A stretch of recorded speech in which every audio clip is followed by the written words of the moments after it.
Welcome to Eyewitness to History, the program that makes history into news for kids. Today, we're going to take you back to the first big battle of the Civil War. We're going to talk with some people who were eyewitnesses at the First Battle of Manassas. It was at Manassas that the North and the South both learned that the war wasn't going to be short or easy. Instead, it was going to be long and bloody. There were numerous reasons for the Civil War. One of the main ones was that the southern states had always used slaves in their homes and fields. Many people in the northern states thought slavery was wrong, and they wanted to make it illegal to own slaves. The southern states didn't want the North telling them what to do, so in 1861 they decided to form their own country, the Confederate States of America. But the North said the South couldn't leave the Union, so both sides raised armies and got ready to fight. The South placed a big army at Manassas Junction, which was less than 30 miles from the Union capital, Washington, D.C. The junction was a big railroad yard, and whoever controlled it could use the trains to move their armies. The Northern Army wanted to capture Manassas and drive away the Southern Army. So, in mid-July 1861, the Northern Army marched toward Manassas. The two armies put their troops on opposite sides of a small creek called Bull Run. It's just before the battle, and we've sent reporter Gabrielle Macklin to talk to our first eyewitness. I'm talking with Private James Montague. He's camped with one of General Thomas Jackson's regiments, the 27th Virginia Infantry. Private Montague, you and all the other soldiers seem mighty eager to fight those northern troops. How come? Well, it's simple. See, the Yankees are on our land, and we want to push them off. If they just leave us alone, there wouldn't be a fight. You mean if the Union would just let the Confederates secede? Oh, sure. I mean, Virginia and all the other Confederate states, we got a right to set up our own country. That's why me and my friends enlisted, to keep our homes free and independent. But you guys don't look much older than me. Do you know anything about fighting? Well, no. I mean, most of us just signed up a couple months ago. I was in school. Oh, and Sam Fuller over there, he was a printer. Oh, and Mr. Giannett, he was a baker. Well, we don't need to know much about soldering. Those Yanks will get one volley from us and then run for home, and that will be the end of the war. Aren't you just a little bit worried about getting shot? Well, heck, those people can't shoot. Besides, if I do get shot, then I'd be a hero. Their girls back home treat me real nice if I get hurt fighting Yankees. But what if you get killed? Well, then my death would be glorious. Hey, you know, you ought to come with us. It's going to be fun. I don't think so. I have a feeling it's not going to be as much fun as you think. From a Confederate camp near Bull Run, this is Gabrielle Macklin. Back to you, Hillary. Most of the troops on both sides didn't have any experience fighting. Some were wagon makers, some were farmers, some were lawyers, but hardly any of them were soldiers. And none of them suspected how much fighting there was ahead. The war would last 4 years, and over 600,000 soldiers from both sides would die. That's enough people to fill more than 1,000 schools the size of yours. The fighting at First Manassas started when Northern troops tried to sneak behind the Southern Army. The Confederates found out, and Southern soldiers ran to Matthews Hill to stop the Union troops. All during the morning, the Northern Army kept pushing the Southerners back toward another hill called Henry Hill. When the Southern soldiers reached Henry Hill, they joined General Jackson and his Virginia troops. Then the Confederates stopped retreating and the fighting really got serious. The soldiers were beginning to understand the terrible effects of war, but civilians were also learning about war. Mrs. Judith Carter Henry, an old widow, lived in a house on Henry Hill. You'll see that house when you go to the battlefield. We've sent reporter Robbie Dretsch to the house to interview our next eyewitness. Hi, I'm from Eyewitness to History. Are you Mrs. Henry? No, honey. Mrs. Henry's inside. She's 85 years old and can't get out of bed. I'm Lucy Griffith. I belong to Mrs. Henry. You're a slave? Mm-hmm. Well, she sent me out here to see what the soldiers were doing. There's going to be a battle. Aren't you two going to leave? Oh, I'd love to, but Mrs. Henry wants to stay.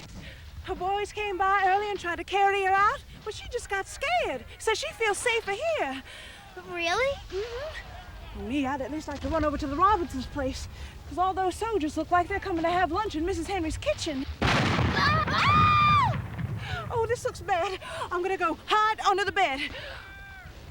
Well, you'd best run away, honey. Someone might think you're a soldier in a funny uniform and shoot you. Ah! Robbie? Sorry, that report's been, interrupted. I hope we can catch up with Robbie later. As for Mrs. Henry and Lucy Griffith, you can find out what happened to them when you and your class come to Manassas battlefield. Just remember that civilians also suffered from the war. The fighting destroyed homes and buildings. Troops from both sides often trampled or ate farmers' crops and killed their livestock. But right now, let's get back to the battle. It was a hot afternoon, and the soldiers got really thirsty and tired. We found Robbie, and he has an eyewitness to the fighting on Henry Hill. Robbie? Hi, I'm from Eyewitness to History. What's your name? Alexander Black. Say, you got any water? I'm dry as a bone. Sorry, no. Does that hurt? Yeah, I got a headache. But I'm lucky. Lucky? Yeah, I got one friend who's dead and another that's bad wounded. Man, that's awful. Are you sorry you joined the army? Nah, I still think we need to make those Southerners stay in the Union. But this fighting isn't as much fun as I thought it'd be.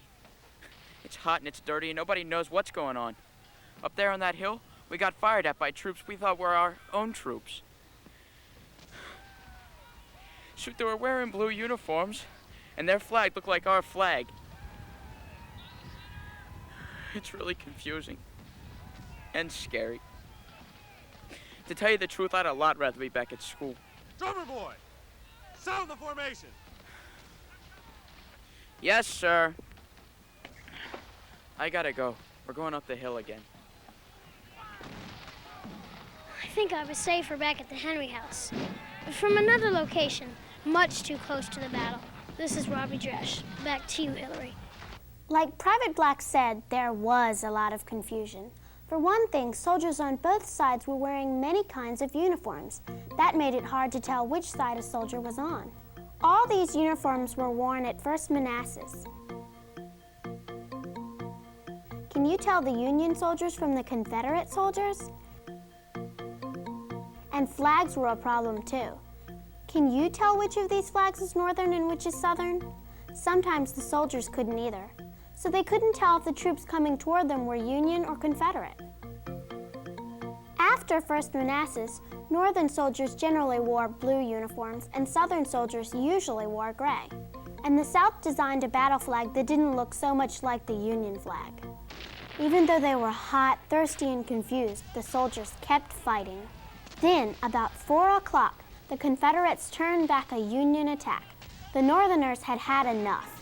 Some of them panicked and began running. The Southern Army chased them across Bull Run and let them run back to Washington. The First Battle of Manassas was over. The Southerners cheered. They'd won, and a lot of them thought the war was over. But the wounded soldiers on both sides had less reason to be happy. Gabrielle is at a place called the Stone House. The Northern Army was using the house for a hospital until they retreated and left it and their wounded to the Confederates. Gabrielle? I'm at the Stone House. Someone told me James Montague was in here. He's the private we talked with before the battle.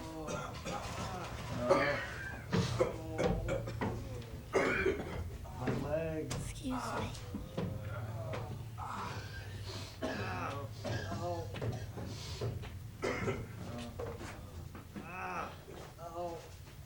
Private Montague. Hi, how are you? There've been times when I felt better. I guess at least you're happy you won the battle. How did we win? After I got shot, it hurt so I didn't much care. No, I'm glad we won. But this fighting stuff isn't what I thought it'd be. It's just a lot of hard, scary work. I heard you got shot up on Henry Hill. How'd you get way down here?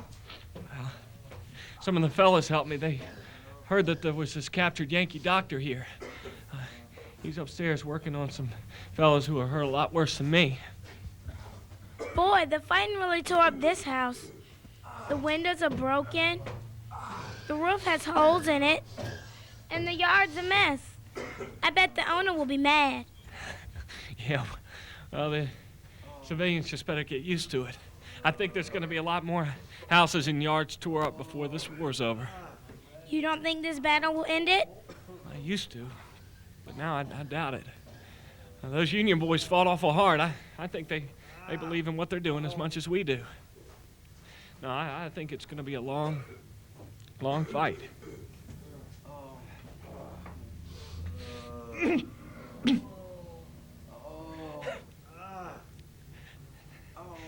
This hurts an awful lot. You think you could go up and see what's keeping that doctor? I don't know. You said the badly wounded were up there. All that blood. Some of them might even be dying. Please? Well, okay. Hillary, for my next assignment, please don't send me to a battlefield. This is Gabrielle Macklin reporting from the Stone House. Privates Montague and Black recovered from their wounds. But remember, there were just 2 of thousands of soldiers who got wounded or even killed at First Manassas, and all of them were fighting for the side they believed in. So when you visit Manassas National Battlefield Park, it's important that you treat it with great respect. The battlefield is a kind of memorial to the soldiers who fought and died there. Follow the simple rules that the ranger gives you, and especially don't climb on the cannons. The park rangers will tell you about all the important places on the battlefield. If there's anything you don't understand, be sure to ask them. They like to answer questions. Really? In fact, the park rangers are almost like having your own eyewitnesses to history. So talk to them when you go to the battlefield. And have fun! For Eyewitness to History, I'm Hillary Brown.